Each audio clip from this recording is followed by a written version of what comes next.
পনিরের এই রেসিপিটি যদি একবার বানিয়ে খান বারবার বানাতে ইচ্ছে করবে। ভীষণ চটজলদি হয় আর পনিরগুলো ভীষণ সফট হয়। নমস্কার, রান্নার নতুন রসায়নে আজ বানানো হবে আচারি পনির। আচারি পনিরের স্বাদ একদম অন্য ধরনের। একঘেয়েমি পনিরের রেসিপি খেতে খেতে এটা কিন্তু ট্রাই করতেই পারেন। তাহলে শুরু করি রেসিপিটি। কড়াইয়ে দেবো 1 চামচ মতন গোটা ধনে, 2টো শুকনো লঙ্কা, 1/2 চামচ মতন মৌরি, 10-12টা মতন গোলমরিচ, 2-3টে লবঙ্গ, 1 চামচ মতন গোটা জিরে, এলাচ আর 2টো স্টিক দারচিনি। ড্রাই রোস্ট করার পর সব শেষে দেবো বেশ খানিকটা কারি পাতা। ভালোভাবে ড্রাই রোস্ট হয়ে গেলে ঠান্ডা হওয়ার পর মিক্সিতে এটা আমরা গ্রাইন্ড করে নিয়ে নেব। সুন্দর একটা পাউডার যার গন্ধটা অপূর্ব। এবার অল্প একটু তেঁতুলকে আমরা গরম জলে ভিজিয়ে রাখি। লাগছে কিছু সামগ্রী, যা হলো পেঁয়াজ কুচি, আদা বাটা, রসুন বাটা, হলুদ, লবণ, কাশ্মীরি লাল লঙ্কার গুঁড়ো, আর লাগছে পনির 200 গ্রাম মতন। এবার একটা ফ্রাইং প্যানে নেব হচ্ছে পনিরকে আমরা গোটা অবস্থাতে এপিট ওপিট হালকা ভাবে কিন্তু ভেজে নেব। আমি টুকরো করে ভাজার থেকে এইভাবে করে নেওয়াটাই বেটার মনে করি। ঠান্ডা হয়ে গেলে পনিরকে ছোট ছোট টুকরো করে নিতে হবে। এবার একটা ফ্রাইং প্যানে দেব হচ্ছে 1 চামচ মতন তেল আর দেব 1 চামচ মতন ঘি।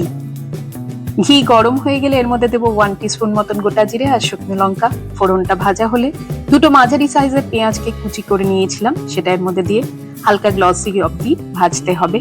পেঁয়াজ ভাজা হয়ে গেলে এর মধ্যে 1 টিস্পুন হলুদ গুঁড়ো, স্বাদ মতন নুন, 1 টিস্পুন মতন কাশ্মীরি লাল লঙ্কার গুঁড়ো দিয়ে কিন্তু ভাজতে হবে।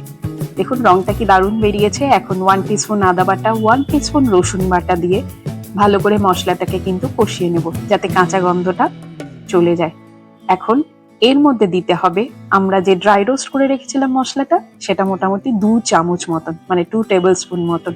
মশলাকে ভাজাই আছে, আরেকবার একটু ভেজে নিলাম। এবার দিয়ে দিলাম তেঁতুল গোলা জল 1 টেবিল স্পুন মতন। ভালো করে একটু কষিয়ে নিতে হবে। রান্না কিন্তু ভীষণ সোজা আর ভীষণ চটজলদি হয়।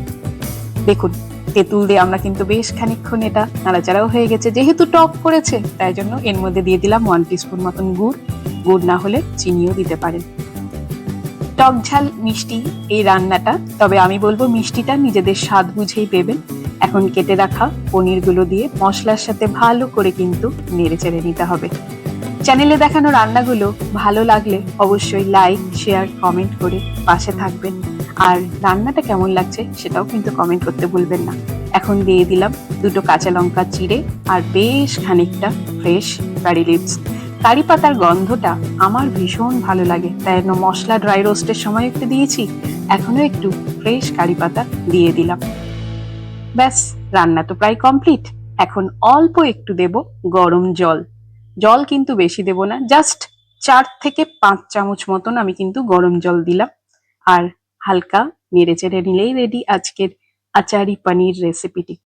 পনিরের এই রেসিপিটি আমার বাড়িতে সকলের ভীষণ পছন্দ। আমি চাইবো আপনারাও অন্তত একবার এটা ট্রাই করুন।